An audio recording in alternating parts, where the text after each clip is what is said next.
GHMC council మీటింగ్లో గందరగోళం నెలకొంది. ప్రారంభమైన కాసేపటికే సమావేశం వాయిదా పడింది. కౌన్సిల్ సమావేశం ప్రారంభం కాగానే మాజీ ప్రధాని దివంగత మన్మోహన్ సింగ్ రతన్ టాటాలకు నివాళులు అర్పించింది జీహెచ్ఎంసీ సభ.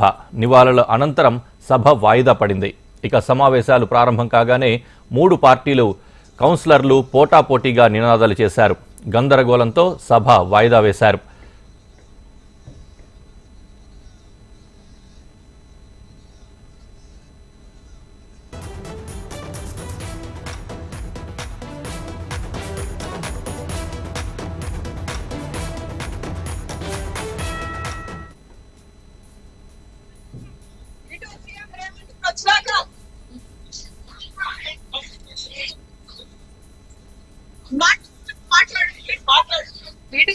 సీఎం రేవంత్ రెడ్డి వచ్చినాక నిర్జీవంగా తయారవుతున్న జీహెచ్ఎంసీని మరి పునర్జీవం పోసిన ఇటు మూసి రక్షణలైనా నలుదిక్కులో కృష్ణాని మరి అయినా కూడా మరి రేవంత్ అన్న నిజాయితీగా ఏ రాజకీయ ఒత్తిడి లేకుండా నిజాయితీగా పదవులు జీహెచ్ఎంసీ ముందుకు తీసుకురాబోతుందో ఇందులో పాలన అంటే సంక్షేమ పాలన కాబట్టి మరి ప్రభుత్వం అధికారం రాష్ట్ర 1000 కోట్ల రూపాయల నిధులను జీహెచ్ఎంసీ కేటాయించి కాంగ్రెస్ ప్రభుత్వ రాష్ట్ర బడ్జెట్ ప్రవేశపెట్టగానే నగర మౌలిక వసతుల కోసం అన్ని శాఖలకు 10,000 కోట్లకు పైగా కేటాయించారు.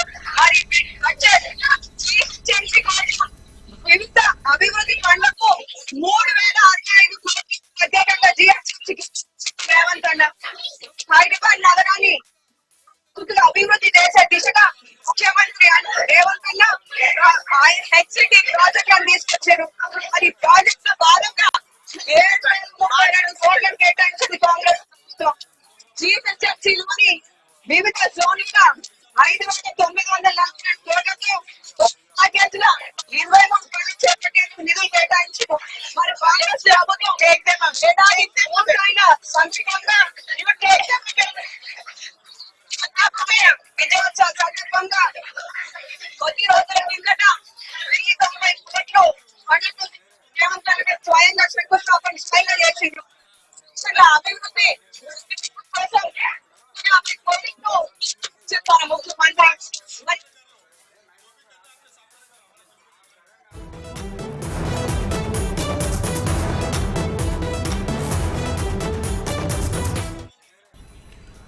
మనం అదే అప్డేట్ చూస్తున్నాము. జీహెచ్ఎంసీ కౌన్సిల్ మీటింగ్లో గందరగోళం నెలకొంది. ప్రారంభమైన కాసేపటికే సమావేశం వాయిదా పడింది. కౌన్సిల్ సమావేశం ప్రారంభం కాగానే మాజీ మంత్రి దివంగత మన్మోహన్ సింగ్ రతన్ టాటాలకు నివాళులు అర్పించింది జీహెచ్ఎంసీ సభ.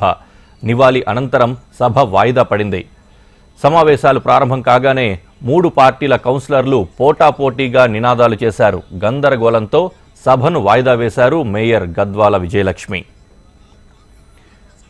దీనికి సంబంధించి మరింత సమాచారం మా ప్రతినిధి రామకృష్ణ లైవ్ ద్వారా అందిస్తారు. రామకృష్ణ, ప్రస్తుతం పరిస్థితి ఏ విధంగా ఉంది? వినూత్న రీతిలో నిరసన తెలియజేస్తున్నట్లుగా కూడా కనిపిస్తోంది. అక్కడ సభికులు ఏమంటున్నారు? అక్కడ సిచ్యువేషన్ ఏంటి? ఇంతకుముందు ప్రారంభమైతే బీఆర్ఎస్ కాంగ్రెస్ బీజేపీ సభ్యులు గందరగోళ సమావేశం ప్రారంభమైంది. సమావేశానికి అందరూ సహకరించాలని మేయర్ ఎంత విజ్ఞప్తి చేసినా కూడా వాళ్ళు సహకరించకుండా గందరగోళ సృష్టి. అయితే సమావేశంగా ముందే ఈ మధ్య కాలంలో దివంగత ప్రధానమంత్రి మన్మోహన్ సింగ్ తో పాటు రతన్ టాటాలకు కౌన్సిల్ నివాళులు అర్పించారు. అనంతరం బడ్జెట్ పై చర్చించాలని మేయర్ విజ్ఞప్తి చేశారు. ఎవరైతే బడ్జెట్ ఉందో ఈ రోజు గతంలో కంటే ఈసారి మనం 8,000 కోట్లతో బడ్జెట్ ప్రవేశపెడుతుండగా అభివృద్ధి సంక్షేమం దిశగానే ప్రయాణించారు. అందరూ సహకరించాలి, అందరూ సహకారంతోనే నగరాన్ని అభివృద్ధి చేసుకున్నాలని విజ్ఞప్తి మేయర్ చేశారు. అయితే మేయర్ ఎన్నిసార్లు విజ్ఞప్తి చేసినా కూడా సభ్యులు బడ్జెట్ ను అడ్డుకునే ప్రయత్నం చేసింది బీఆర్ఎస్, అదే కాంగ్రెస్, అదేవిధంగా ఎంఐఎంఐ పార్టీలు. అయితే ఎవరైతే బీఆర్ఎస్ సంబంధించిన కార్పొరేటర్లలో వాళ్ళు మేయర్ పోవడానికి వెళ్ళడానికి ప్రయత్నించగా కాంగ్రెస్ సంబంధించిన కార్పొరేటర్లు అడ్డుకునే ప్రయత్నం చేశారు. మేయర్ బోర్డు తోటి వాళ్ళు రావడంతో వాళ్ళు కూడా కాంగ్రెస్ కార్పొరేటర్ల మేయర్ దగ్గరికి వెళ్ళారు. అయితే బీఆర్ఎస్ కార్పొరేటర్ రావడంతో ఇరు పార్టీలకు సంబంధించిన కార్పొరేటర్లు ఒకరికొకరు తోచుకున్నారు. ఈ మధ్యలో తోపుడాల మధ్యలోనే గందరగోళం కావడంతో మేయర్ 5 నిమిషాలు అనంతరం మళ్ళీ సమావేశం ప్రారంభమైంది. సమావేశం అయిన మరుక్షణం మళ్ళీ గందరగోళం అయితే ఏర్పడింది. అయితే ఎవరైతే బీఆర్ఎస్ పార్టీకి వచ్చిన కార్పొరేటర్లు ఉన్నారో కౌన్సిల్ కి సంబంధించి మేయర్ ఎన్నిసార్లు విజ్ఞప్తి చేసినా వినకపోవడంతో వారిని అదుపులో తీసుకుని అరెస్ట్ చేశారు.